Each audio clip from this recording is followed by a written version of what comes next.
A young woman walks down an alleyway on her way home from college, illuminated only in small puddles of light by the lamps above her. Little does she know that a man will be waiting for her as she emerges into the car park. Poor soul, she thinks after seeing that well-dressed man is struggling to carry books to his Volkswagen Beetle, especially as one of his arms is in a sling. She walks over to him and offers assistance, to which the polite and softly spoken man gives her his utmost thanks. As she takes some of the books and leans down to place them in the passenger seat, he hits her over the head with a tire iron. He gets into the driver's seat and leaves the scene. He'll strangle her like he did many others. He'll do unspeakable things to her. He is the quintessential maniac. His name is Ted Bundy. The scene we've just described to you was the modus operandi of this particular serial killer. Well, when he had planned his murders. Bundy's thing was to use his good looks, his speaking skills, and his educated demeanor to lure people into his trap. At times, he'd put his arm in a sling or even walk on crutches to give his victims a false sense of security. How harmful could a man be on crutches, one dressed in a suit driving a cute car? This is why he was so hard to catch. He just didn't fit the profile of a serial killer, one who did absolutely disgusting things to people at the moment they died and after they died. He probably should have been caught much earlier than he was. After all, when young women went out and never came back, on a few occasions witnesses came forward and said they had seen a man lurking around, a man with one arm in a sling, a man that drove a VW Bug. 22-year-old Brenda Carol Ball was last seen talking to a guy in a car park who had brown hair and an arm in a sling. Soon after, Susan Elaine Rancourt went missing, never to return. Two people came forward after that and said they'd been approached by a man who wore a sling. He'd asked them for help putting some books into his car, a VW Beetle. Then, on June 11, 1974, University of Washington student Georgianne Hawkins went missing. Her body would never be found. We know that she'd been with her boyfriend and she left him after midnight. On her walk home to her sorority house, she was spotted by a male friend who was driving a car. He shouted out of the window, "Hey George, what's happening?" She chatted with him for a minute or two and expressed that she was a bit nervous about her upcoming Spanish exam.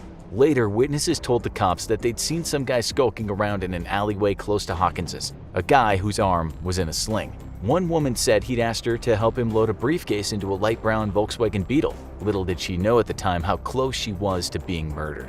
Hawkins wasn't so lucky. She fell for the trick, as any helpful person might. We know what happened to her because Bundy later talked about it. When she was close enough to his car, he hit her over the head with a crowbar, which knocked her clean out. When she came around, she was obviously confused, although to Bundy's surprise, she seemed to think that he'd turned up to help her with Spanish. She was evidently in shock. This is what Bundy said about that. It's odd the kinds of things people will say under those circumstances. He strangled her and dumped her body, a body he would return to on at least 3 occasions. You can only imagine how demented he was returning to a body that was decomposing.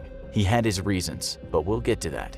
Bundy was brazen, there's no doubt about it. He didn't ever think he'd be caught. He thought he was too intelligent for the police. After all, he'd worked in politics. He worked as an assistant director of the Seattle Crime Prevention Advisory Committee, where he wrote a paper on rape prevention. He did a stint at the Department of Emergency Services, where he talked about missing women and how to find them. And that's likely why Bundy didn't have any qualms about returning to the alleyway from where he'd picked up Hawkins. The day after the abduction, he was there at the same time as the police, hiding in plain sight as he picked up one of the girl's shoes and her necklace. If he wasn't picking up girls in a car park or close by one, he was sneaking into basements while they slept and then bludgeoning the victim with some kind of iron bar. Bundy was like the boogeyman, a serial killer that crawled through windows and viciously attacked people while they were at their most vulnerable. But he was also a con artist. He played confidence tricks and he was very good at it. Investigators knew that when girls went missing, at times a man was seen with an arm in a sling, a man that owned a VW Beetle.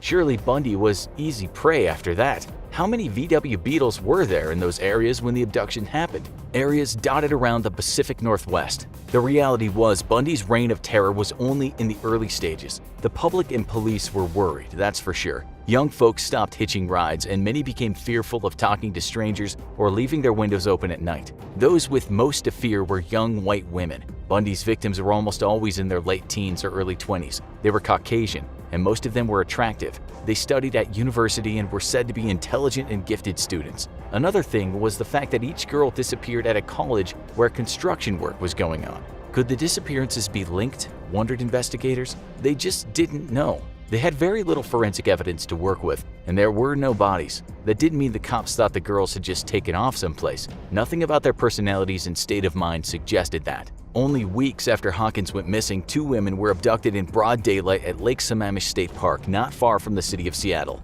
Bundy had first approached 5 women in the park, and in what they later described as a Canadian or British accent, the man introduced himself as Ted. Ted, dressed in a pressed white tennis outfit with one arm in a sling, politely asked them if they could help him unload a sailboat from his bronze-colored Volkswagen Beetle. 4 of them said no, but one followed him to his car. Thankfully, she ran away when she became aware that there was no sailboat. That day, Bundy managed to enlist one woman for help, and he later abducted another close to a restroom. Both would die. Did he kill one in front of the other? He once said that that was true, but close to his execution date, he recanted that terribly bleak detail. This is not a story about his crimes, though. What we want to know is how the hell did the police not get closer to Bundy, seeing as he was using the same car and the same sling trick, and so the same modus operandi? He even told the girls that escaped that he was named Ted. What more did the cops need? A written confession?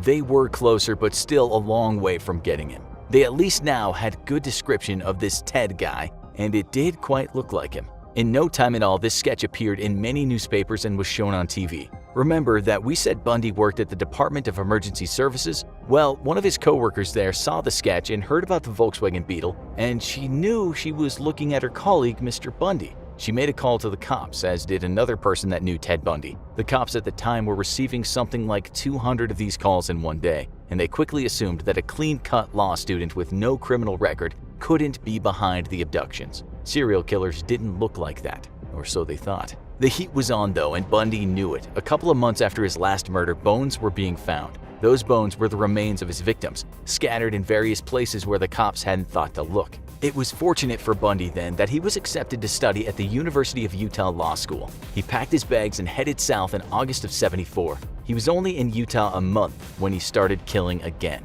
September 2nd, a hitchhiker. October 2nd, a 16-year-old girl. October 18th, a 17-year-old girl from a pizza parlor. It turned out that she was the daughter of a police chief. After her decomposing body was found on a hiking trail, the post-mortem exam revealed that Bundy had kept her alive for perhaps 7 days. Each had been subjected to the most brutal depravity, although Bundy admitted years later that after he killed them, he shampooed their hair and applied makeup to their faces, keeping them in a state that he liked. He wanted the physical possession of the remains, and he wanted to do what he wanted to them. He sometimes chopped them, sometimes kept heads in his apartment, and he dressed them in the way he wanted them to look.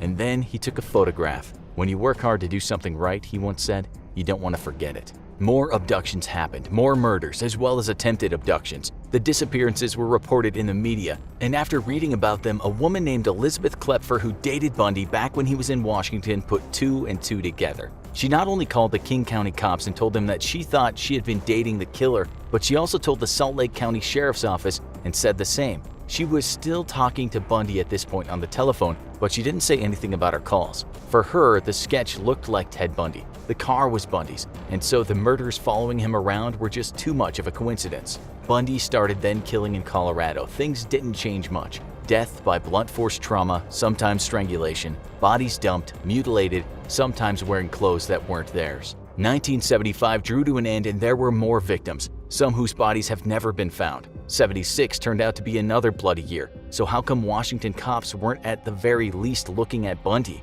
They only did that after they discovered a new toy, a computer and a database. They found that they could input data about the murders and the computer would compare that data to data already in the system. Thousands of names were in that database, but only 26 names matched the crimes. Bundy's was one of them. The problem was connecting the Utah and Colorado murders to the Pacific Northwest murders. At the time, there were no large databases containing all the state's police departments. The fact of the matter was, while the cops should have known better after the tip-offs, because Bundy moved around, he managed to evade capture. But then, he was pulled over by a cop in a Salt Lake City suburb after he'd been driving around looking suspicious. On searching Bundy's car, the cop found quite the collection of suspicious items: a ski mask, trash bags, handcuffs, a crowbar, lengths of rope, and an ice pick. All that was pretty much the consummate serial killer's stash. It didn't take long for the cops to understand that they might have a maniac on their hands, and they had the phone call from Bundy's lover in their records, and they had his car description from one of the abductions.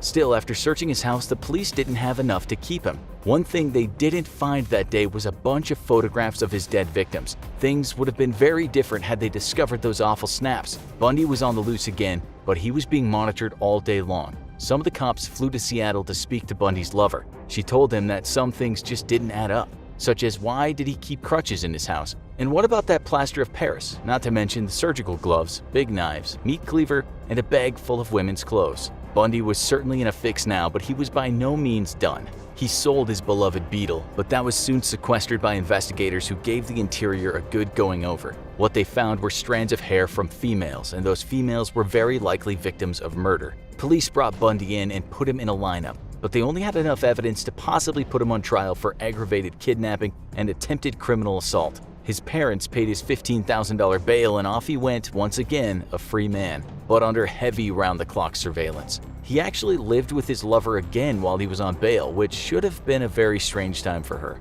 At this point, the lead investigators from Utah, Washington, and Colorado all finally got together and shared their stories and what evidence they had. They were pretty darn sure that they had a serial killer on their hands, and an utterly depraved one at that. Before they could get him for murder, though, he faced trial for kidnapping and assault. He was found guilty and sentenced to 1 to 15 years in the Utah State Prison. While in there, he was charged with just one of the murders. Bundy was a desperate man around this time, likely knowing that his crimes or most of them would catch up with him and he'd be looking at the death penalty. He chose to defend himself, and because of that, he didn't have to wear handcuffs or leg shackles in court. On one of those court appearances, he managed to convince the court he needed the library and he leapt from a window. He actually survived for 6 days around the wilderness of the Aspen Mountains, but was eventually picked up by the cops. The case against him for that one murder was actually quite weak, but it seemed that Bundy believed they would get him. If he was done for that case, more cases might follow. Over a period of 6 months, he got his hands on a floor plan of the jail. He saved money after getting it smuggled in by visitors,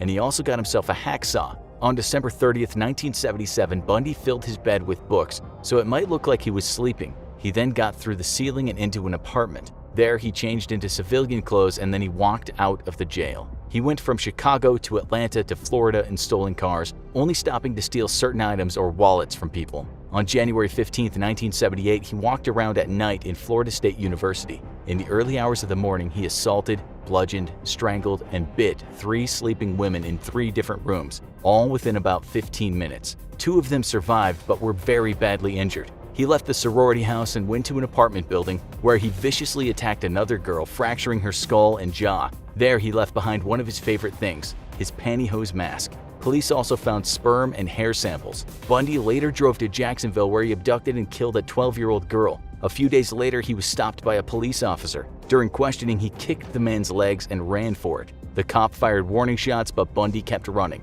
He was too slow, he was tackled, and in spite of his best efforts, he couldn't get the gun from the cop. Bundy was done for, sat in a car, handcuffed, on his way to certain death. Still, this Florida policeman didn't know who he had in the car. He was not aware that he was carrying one of the USA's most wanted fugitives. He certainly had no idea that the occupant of his vehicle would become known as one of the worst, most vile serial killers of all time. A demon whose warped brutality knew no bounds. And do you know what Bundy said to the cop while he was in the car? He said, "I wish you had killed me." Eventually, he confessed to 30 murders, but there could have been many more. On January 24, 1989, age 42, Bundy took his final breaths in the electric chair. His last words were, "I'd like you to give my love to my family and friends." Now, you need to watch this. Who are the most evil serial killers in America? Or watch this.